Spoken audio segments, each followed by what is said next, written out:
Namo Vishnupadaya Chaitanya Prastarupne Shvan Bhakti Chandanaya Yachigo Swaminamine Jaya Shri Krishna Chaitanya Prabhu Nityananda Shadvaita Gadadhar Shivasati Gaur Bhakta Vrinda Ki Jai Vanchakalpatarubhyasya Kripa Sindhu Hevacha Patitanam Pavanebhyo Vaishnavya Namo Namaha. Bienvenue à tous les dévots. Aujourd'hui, on va lire un verset de la Srimad Bhagavad Gita, chapitre 2, verset 58.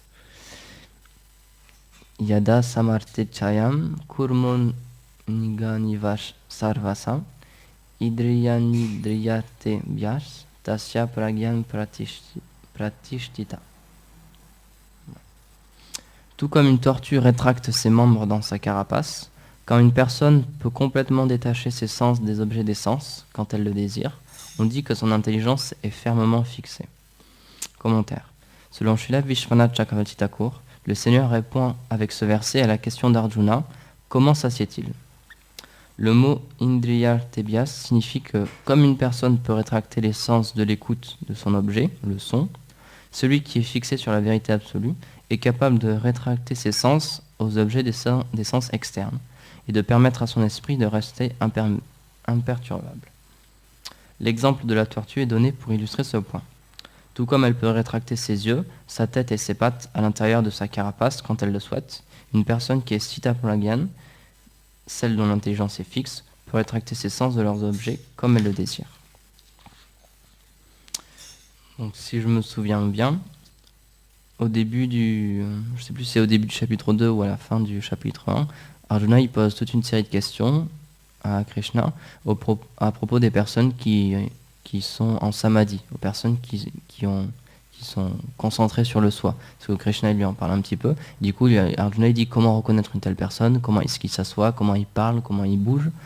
Et donc, dans les versets du chapitre 2, et même un peu plus tard, le Seigneur il répond à ces questions, en fait, une par une. Comme par exemple le verset d'avant. Dans le commentaire, il est expliqué. Srila Vishwanath Chakravarti Thakur explique que pour répondre à la question comment une personne dont l'intelligence est fixe, Sthita Pragyan, parle-t-elle? Donc le Seigneur il énonce le verset 56, 2,56.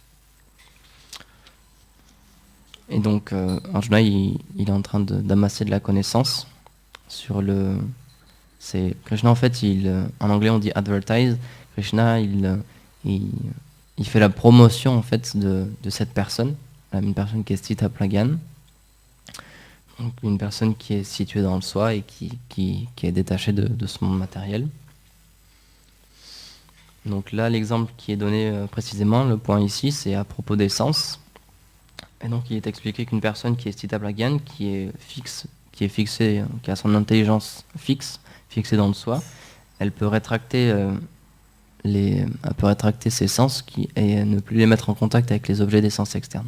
Parce que dans ce monde, il s'est expliqué que tout ce qui se passe dans ce monde, toutes les actions qu'il peut y avoir, tout ce qui peut exister, entre guillemets, tout ce qu'on peut faire avec notre corps, c'est mettre en contact nos sens et les objets des sens. Et donc, en tant que dévot, en tant que spiritualiste, on nous explique que cette action-là, c'est pas vraiment une action, c'est juste quelque chose d'externe.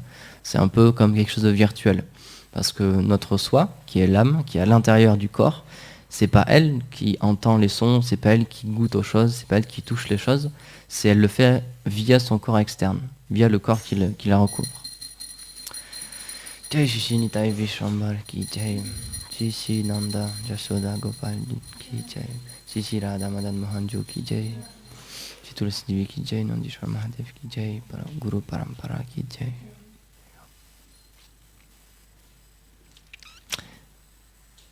Et donc, on nous explique que ce qu'on appelle, nous, la réalité, ce qu'on appelle notre expérience, ce qu'on appelle notre vécu, c'est quelque chose de virtuel, en fait. Parce que notre âme, elle n'est pas touchée par tout ça. Comme c'est expliqué dans la Bhagavad Gita, l'âme, elle ne peut pas être mouillée, elle ne peut pas être séchée, elle ne peut pas être touchée par le vent, elle ne peut pas être brûlée, elle ne peut pas être découpée. Elle est complètement au-delà de tout ce monde matériel. Et en ce moment, puisqu'on est identifié, non pas en tant que l'âme, mais en tant que notre corps, on pense que notre corps c'est notre réalité et que tout ce qu'on fait avec notre corps, c'est réel et c'est notre seule base, c'est notre seule réalité. Et c'est une des raisons pour laquelle on est enchaîné à ce monde. Parce qu'on veut satisfaire nos désirs, les désirs qu'on a développés, et on veut les satisfaire avec notre corps matériel. Donc ça, il y a plusieurs problèmes liés à ça. Donc la première chose, c'est que puisqu'on est identifié avec notre corps, on a, à force de nos actions, avec la loi du karma et avec ce qu'on appelle les samskars, donc les impressions, on peut dire les expériences qu'on a vécues avec ce corps, on est attiré par certaines choses. On a certains désirs qui ont pris naissance en nous, et on est attiré, on a envie de les satisfaire. Et le problème, c'est qu'on essaie de satisfaire ces désirs avec un corps matériel, et avec des objets matériels, avec des objets des sens matériels. Et par définition, les objets des sens sont limités, donc on n'arrivera jamais à les satisfaire pleinement. Ces désirs, ils resteront toujours insatisfaits, c'est pour ça qu'on restera toujours nous-mêmes insatisfaits. Tant qu'on est identifié avec le corps, et donc on pense qu'on a des désirs à satisfaire et qu'on doit les satisfaire avec ce corps grossier, on sera toujours insatisfait. Donc la solution, ce que explique Krishna à Arjuna, c'est qu'il faut qu'il se situe dans soi, il faut qu'il se centre sur la vérité, sur l'éternité qu'il y a à l'intérieur de lui, pour ne plus être identifié avec tous ses désirs et ne plus avoir à les satisfaire. Et donc ça touche le deuxième problème qui est lié avec l'apparition des désirs matériels, etc. C'est que tous les désirs matériels qui sont en nous, ils ont une origine qui est spirituelle, on peut dire. Parce qu'en fait, notre âme, elle désire être éternelle, elle désire goûter à cette éternité, elle désire goûter à la félicité, à une félicité sans borne. Et puisqu'on a un peu oublié comment faire, on essaie de le faire à travers nos sens matériels et avec des objets d'essence matérielle. Mais le but de toutes nos actions, le but de chacun de nos pas, de chacune de nos pensées, c'est arriver à trouver comment être heureux dans notre vie, tout simplement. Et en soi, c'est pas un mauvais désir, parce que c'est un désir qui est lié à notre âme. Notre âme, elle est faite pour ça. On dit qu'elle est Satchitananda, faite de connaissance, d'éternité et de félicité. Et donc, par définition, elle est faite pour goûter à ça. Elle est faite pour goûter à un bonheur suprême, un bonheur qui n'a pas de fin. Mais puisqu'on a un peu oublié d'où ça venait ce désir-là et qu'on s'identifie avec notre corps, on se dit que c'est notre corps qui a besoin d'être satisfait. Et donc on essaie de le satisfaire, mais encore une fois, c'est peine perdue parce que tout ce qui existe dans ce monde est limité. Tout ce qui existe dans ce monde aura une fin. Et il y a donc la solution justement pour sortir de cette équation qui est désir illimité et moyens de les satisfaire qui sont limités, donc cette équation qu'on n'arrivera pas à résoudre matériellement.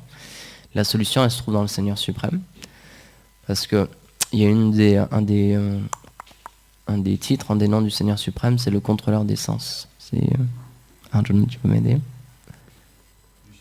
Rishikesha, c'est le Seigneur des sens. Et donc, en servant le Seigneur des sens, automatiquement nos sens ils vont être calmés, ils vont être satisfaits, mais d'une manière spirituelle. Parce que aussi le problème qu'on a dans ce monde, c'est qu'on essaie de tout faire par nous-mêmes. On essaie de soutenir toute notre vie, on essaie d'être notre propre source on essaie d'être tout en fait. On essaie d'être le maître, d'être le serviteur en même temps. On essaie de subvenir à tous nos besoins. On essaie d'être notre seul soutien. Mais le problème, encore une fois, c'est que les objets qu'on a à notre disposition, ils ne peuvent pas nous satisfaire pleinement. Mais alors quand on s'adresse au Seigneur suprême, et quand on lui offre nos actions, et quand on lui offre nos pensées, et quand on se tourne vers lui, puisqu'il est le Seigneur des sens, ensuite, lui, il va pouvoir les satisfaire, il va pouvoir les contrôler.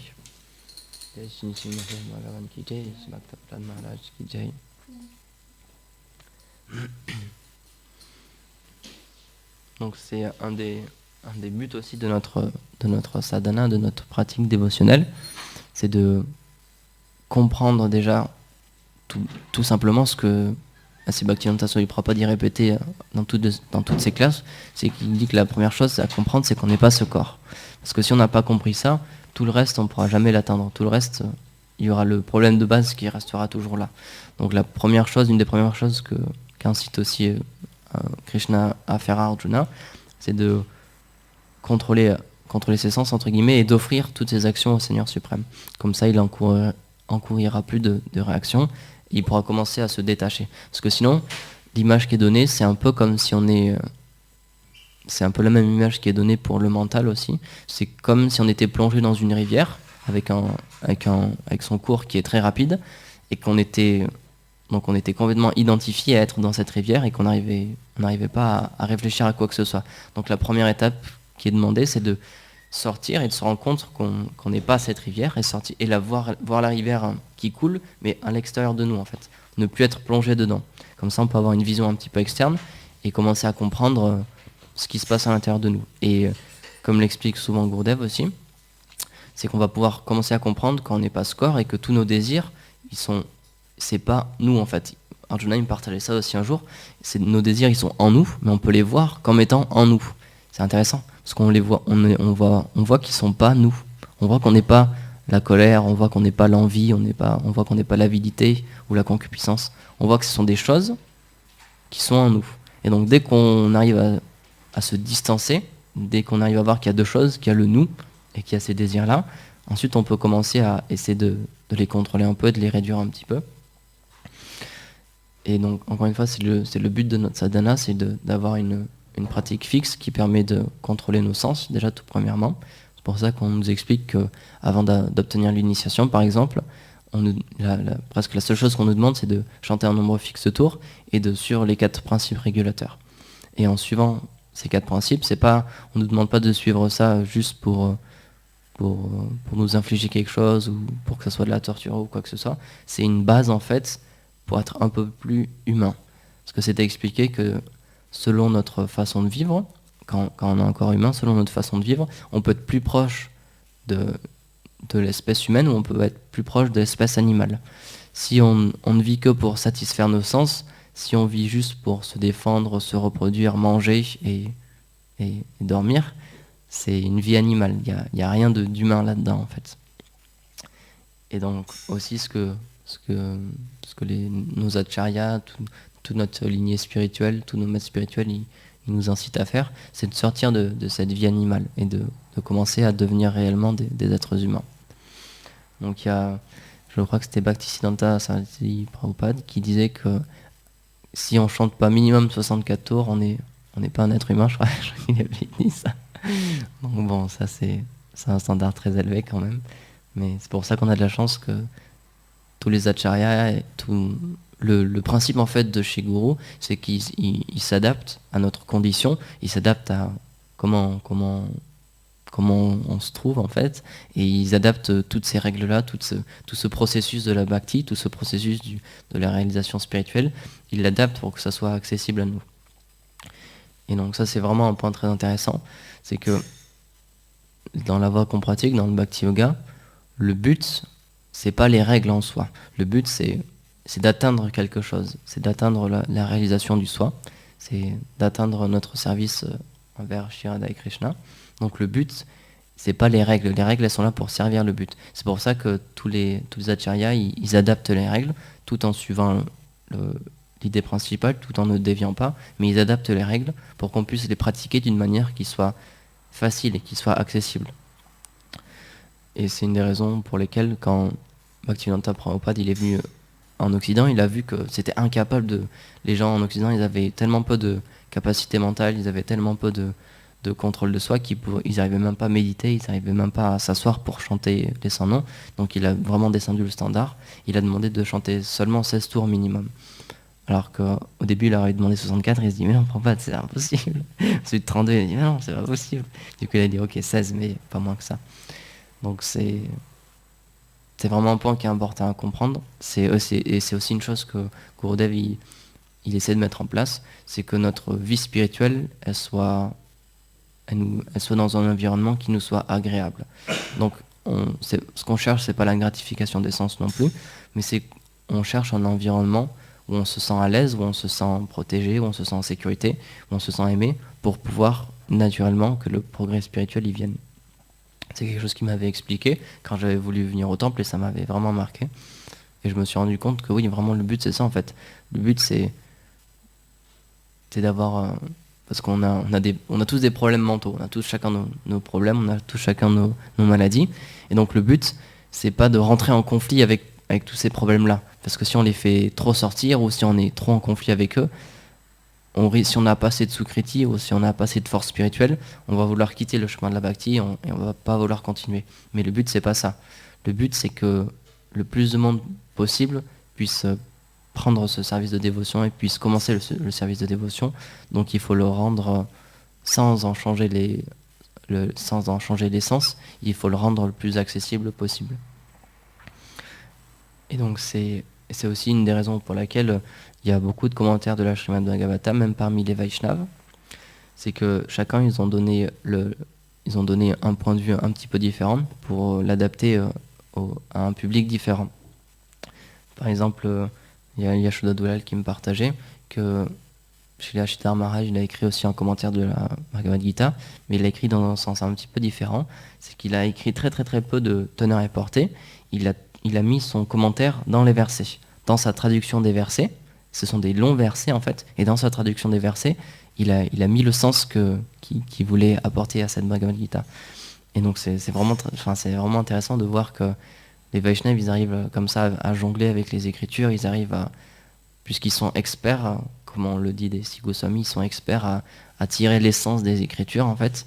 Du coup, ils peuvent exactement donner ce que leur cœur, ce que leur vision leur dit et ce que leur cœur leur dit, ils arrivent à le mettre en forme parfaitement. Et c'est pour ça aussi qu'on doit respecter par exemple, encore une fois, la Bhagavad Gita, c'est pour ça qu'on doit respecter toutes les versions de la Bhagavad Gita qui sont écrites par des Vaishnavas, parce qu'elles ne sont pas contradictoires, elles ne rentrent pas en conflit.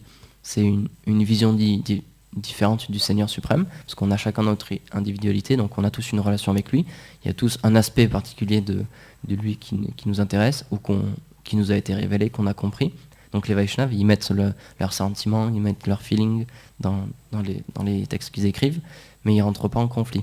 Et c'est pour ça comme le dit souvent Gurudev, on a une terre de gourous. On peut se documenter de plein de sources différentes dans le monde Vaishnava, et on a de la chance d'avoir autant de diversité. Et encore une fois, c'est aussi pour ça qu'est venu Chaitanya Mahaprabhu, c'est qu'il y avait très peu d'écrits, c'était pas expliqué en fait comment développer Prema.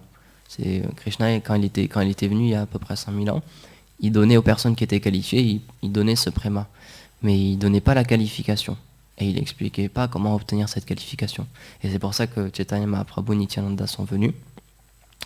Comme il y a un passe-temps qui illustre cela, c'est un des 6 Goswami qui avait, je ne me rappelle plus lequel, peut-être Raghunath Das Goswami, je ne sais plus, un des 6 Goswami qui avait organisé un festival avec les dévots. Il avait organisé un festival où il distribuait du prashadam. Et donc, mais ce qui était très spécial, c'est qu'à l'entrée de ce festival, il y avait Nityananda Prabhu, et à toutes les personnes qui rentraient, il leur donnait un pot pour recevoir la nourriture. Et donc ça peut paraître une anecdote, mais on y reviendra après. Et pendant le festival, c'est Chaitanya Mahaprabhu et Nityananda eux-mêmes qui amenaient du prashad aux dévots, qui mettaient dans leur pot, et qui goûtaient pour voir s'il était bon, et qui ensuite qui nourrissaient les Vaishnavas qui étaient présents. Et donc ça illustre parfaitement la mission, un des aspects de la mission de Chaitanya et Nityananda, c'est qu'ils sont venus pour donner Prema, et ils sont venus pour donner la qualification pour Prema. Il y a un exemple, une métaphore, on peut dire, une image qui est souvent donnée chez les Vaishnavas, c'est que le Seigneur, il nous donne sa miséricorde, il nous donne des trésors, on va dire, il nous donne des choses. Nous, la seule chose qu'on doit faire, c'est être un bon récipient. On doit être, comme c'est expliqué, on doit être un pot sans trou. Parce que si vous mettez de l'eau dans un pot avec un trou, l'eau, elle va pas rester, elle va partir.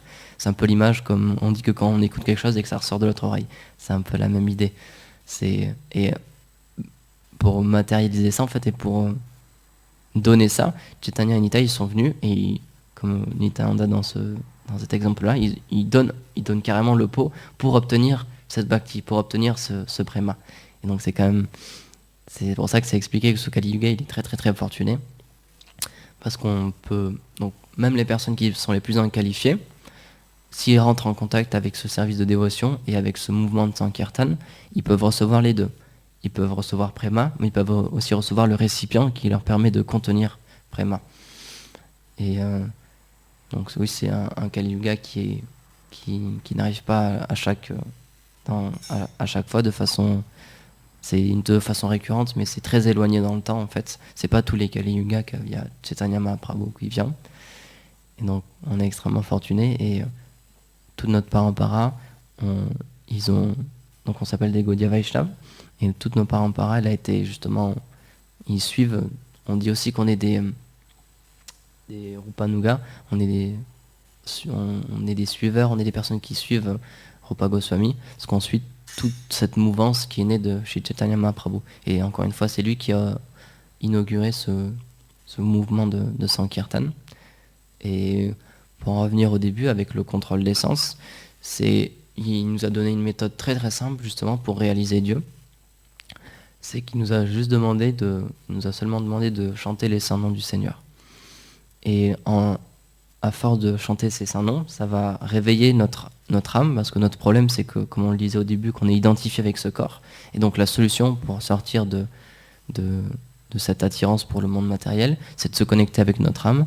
Et le moyen qui nous est donné, via le mouvement de Sankirtan, c'est de chanter les gloires du Seigneur.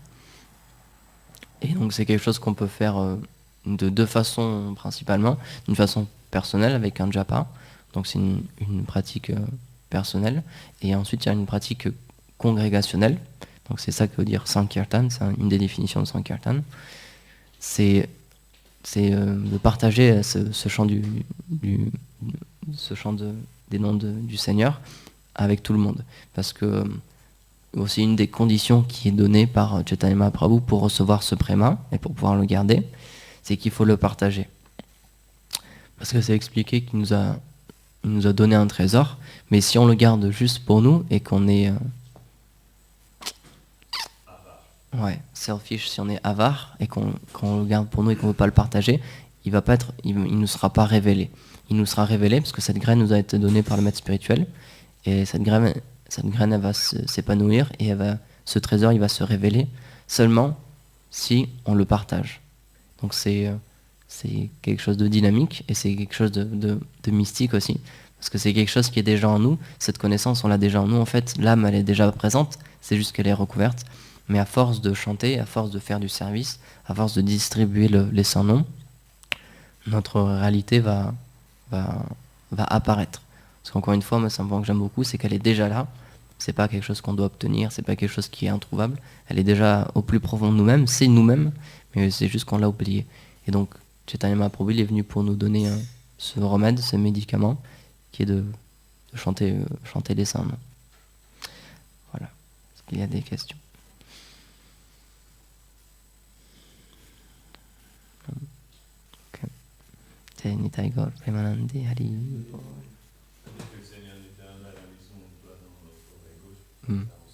Voilà. C'est une astuce peut-être. Nitai, ici.